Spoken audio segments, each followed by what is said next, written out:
Movie के start में हम एक बेथ नाम की लेडी को देखते हैं, जिसे देखकर हमें पता चलता है कि ये बहुत ही ज्यादा डिप्रेस्ड है। और यहाँ पर हम बेथ को देखते हैं, वो सारी रात ड्रिंक करती है और अपनी शादी की वीडियोस देखने के बाद सोने चली जाती है। और जब वो सोने जाती है तो वो अपने हस्बैंड को याद करती है और ये विश करती है कि काश वो इसके साथ होता। तभी मेन डोर को कोई नॉक करता है और यहीं पर ये एक मिरर में रिफ्लेक्शन को देखती है, लेकिन यहाँ पर कोई भी नहीं था। इसके बाद हमें नेक्स्ट सीन में दिखाया जाता है कि बेथ की जब आंख खुलती है तो वो देखती है शायद वो कोई ड्रीम देख रही थी। और अब हमें दिखाया जाता है कि बेथ एक प्रोफेशनल टीचर है। वो रेडी होकर अपने स्कूल आती है क्योंकि आज पेरेंट्स टीचर मीटिंग थी। अब उसके पास एक लेडी आती है जो कि उसके स्टूडेंट की मदर थी। वो बेथ से पूछती है कि उसके बेटे को उसने सीक्रेट क्यों दिया, तो बेथ उसको बताती है क्योंकि उसने असाइनमेंट को सबमिट नहीं किया था, इसीलिए उसको सीक्रेट मिला है। तभी वो लेडी कहती है कि मेरा बेटा असाइनमेंट्स लेकर आया था लेकिन आप यहाँ पर मौजूद नहीं थी। तभी बेथ उस लेडी से सॉरी बोलती है और उसके बेटे का रिग्रेट कर देती है, लेकिन वो लेडी अपने बेटे का एक ग्रेड चाहती थी। फिर बेथ उसको बताती है कि लास्ट थर्सडे मेरे हस्बैंड ने सुसाइड कर ली थी।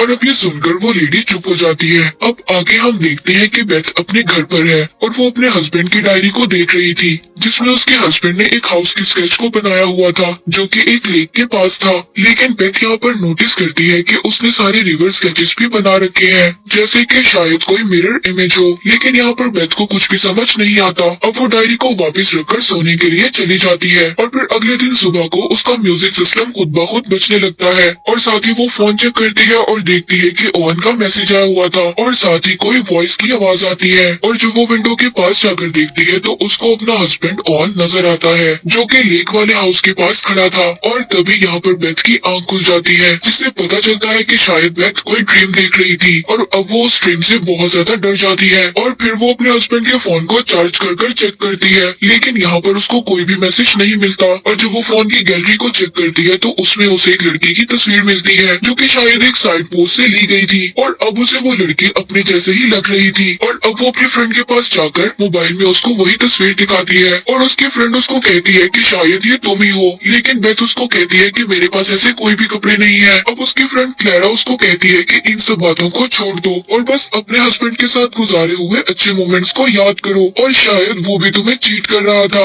इसके बाद बेथ और उसकी फ्रेंड एक बार में जाते हैं और वहाँ पर बहुत ज्यादा ड्रिंक करते हैं। इसके बाद बेथ की फ्रेंड उसको घर छोड़ने आती है। तभी बेथ उसको एक स्टोरी सुनाती है कि जब वो 17 साल की थी उसका एक बहुत ही बुरा एक्सीडेंट हुआ था और उसकी कार खाई में गिर गई थी। उसके लंग्स फट गए थे और उसका हार्ट तकरीबन 4 मिनट के लिए बंद हो गया था, मगर किसी तरह उसे डॉक्टर्स ने बचा लिया। ये स्टोरी सुनाते सुनाते बेथ सो जाती है और फिर एक ही दम से उसके घर का म्यूजिक सिस्टम बहुत जोर से बजने लगता है और बेथ डर से उठ जाती है। और अब वो देखती है कि वो घर पर अकेली है और बहुत जोर से चिल्लाती है और कहती है कि जो भी है सामने आओ। और फिर वो देखती है कि कुछ लड़कियां उसके घर के पीछे से आ रही हैं और लेक में जाकर कूद जाती हैं। लेकिन बेथ लाइट से लेक में देखती है लेकिन यहाँ पर कुछ भी नहीं था। तभी दूसरे लम्हे वो एक दूसरे घर को देखती है जो कि लेक के दूसरे पार था और वो फौरन वहाँ से गायब हो जाता है। तभी उसके कान में कुछ विस्परिंग होती है और फिर वो हिम्मत कर बोट की तरफ जाती है जहाँ पर ब्लड में लगे फुटप्रिंट्स थे। और यहाँ पर उसको एहसास होता है कि शायद उसके हस्बैंड की सोल उसके आसपास है। और जब वो उसे टच करने की कोशिश करती है तभी वो अचानक से वहाँ पर बेहोश हो जाती है। और अब जब उसकी आंख खुलती है तो वो देखती है कि वो लेक के दूसरे पार थी जहाँ पर उसी के जैसा एक घर था। और यहाँ पर वो देखती है कि उसके जैसी लड़कियां अलग अलग रूम्स में हैं जो कि उसके हस्बैंड ओवन के साथ हैं। और जब वो घर के अंदर जाती है तो बेथ की आंख खुल जाती है, लेकिन यहाँ पर वो रियल वर्ल्ड यानी अपने घर के अंदर ही थी। लेकिन यहाँ पर उसको यकीन हो गया था कि जो भी उसके साथ हो रहा है ये कोई ड्रीम नहीं है बल्कि ये कोई सुपरनेचुरल पावर है। और फिर वो अपने हस्बैंड का फोन चेक करती है जिसमें उसे बहुत सारी लड़कियों की तस्वीरें मिलती हैं जो लड़कियां दिखने में उसी के जैसी थी। और फिर वो इन्वेस्टिगेशन करने के लिए लेक की दूसरी तरफ जाने लगती है। तभी उसका नेबर उसको फॉरेस्ट के पास मिलता है और उसको रोकता है कि फॉरेस्ट में वो अकेली ना जाए, लेकिन वो अपने नेबर की नहीं सुनती और वहाँ पर चली जाती है। अब बेथ को वहाँ पर फॉरेस्ट में एक घर नजर आता है जो कि बिल्कुल उसके घर जैसा ही था लेकिन बहुत ज्यादा खराब हालत में था। और अब जब वो घर के अंदर आती है तो वहाँ पर उसको एक डॉल मिलती है जिसके अंदर बहुत ज्यादा पिन्स थी। ये देखकर उसे ये बात तो कंफर्म हो गई थी कि शायद ये कोई काला जादू है। इसके बाद वो अपने नेबर के घर दोबारा जाती है और उससे पूछती है कि तुम मुझे क्यों रोक रहे थे, तुम शायद मेरे हस्बैंड के बारे में कुछ जानते हो, उसके गलत कामों के बारे में तुम्हें कोई इन्फॉर्मेशन है। अब उसका नेबर उसको बताता है कि उस घर में उसने उसके हस्बैंड के साथ एक लड़की को देखा था और उसको इसीलिए कुछ नहीं बताया था कि शायद उसकी लाइफ इस बात से खराब हो। अब बेथ वापिस घर जाकर अपने हस्बैंड की चीजों को देखने लगती है। वहाँ पर उसे 2 बुक्स मिलती है हैं जो कि एक काले जादू की थी। और उस बुक को पढ़ने के बाद बेथ को कुछ भी समझ में नहीं आता। वो गुस्से में उस डॉल को नीचे फेंक देती है जो डॉल उसे फॉरेस्ट वाले घर से मिली थी। लेकिन वो डॉल गिरने के बावजूद दोबारा सीधी खड़ी हो जाती है और फिर अचानक से बेथ को अपने ऊपर वाले फ्लोर से कुछ आवाजें आने लगती हैं। वो जब जाकर देखती है तो वहाँ पर उसे एक आदमी की सोल नजर आती है। जब वो उसे देखती है तो वो अपना सर उसकी तरफ घुमा लेता है, जिसे देखकर वो बहुत ज्यादा डर जाती है। और फिर अगले दिन बेथ बुक स्टोर पर जाती है जहाँ से ये बुक्स खरीदी गई थी। और बुक स्टोर में इसे वही लड़की नजर आती है जिसकी पिक्चर इसने अपने हस्बैंड के मोबाइल में देखी थी। और फिर वो उस लेडी से अपने हस्बैंड के बारे में पूछती है, जिसे सुनकर वो थोड़ी सी शॉक हो जाती है। वो लेडी उसको बताती है कि शायद वो उसके हस्बैंड को जानती थी, लेकिन उनका आपस में कोई भी ऐसा रिलेशन नहीं था। इसके बाद बेथ अब अपनी फ्रेंड के पास जाती है और उसको सब चीजों के बारे में बताती है जो उसके साथ कुछ दिनों से हो रहा था। और उसकी फ्रेंड ये सब सुनने के बाद कहती है कि तुम अपने हस्बैंड ओवन के बारे में सोचना छोड़ दो, क्योंकि अब वो मर चुका है। और फिर जब रात को बेथ दोबारा अपने घर वापस आ जाती है तो वही लेडी उससे मिलने आती है जिसको उसने बुक स्टोर में देखा था। अब वो उसको बताती है कि वो उसके हस्बैंड को इतनी अच्छी तरह नहीं जानती, वो बस आपस में अच्छे फ्रेंड्स थे। और वो लेडी उसको बताती है कि तुम्हारा हस्बैंड तुम्हें बहुत चाहता था। अब ये सारी बातें बताकर वो लेडी वहाँ से चली जाती है। इसके बाद बेथ बहुत ज्यादा ड्रिंक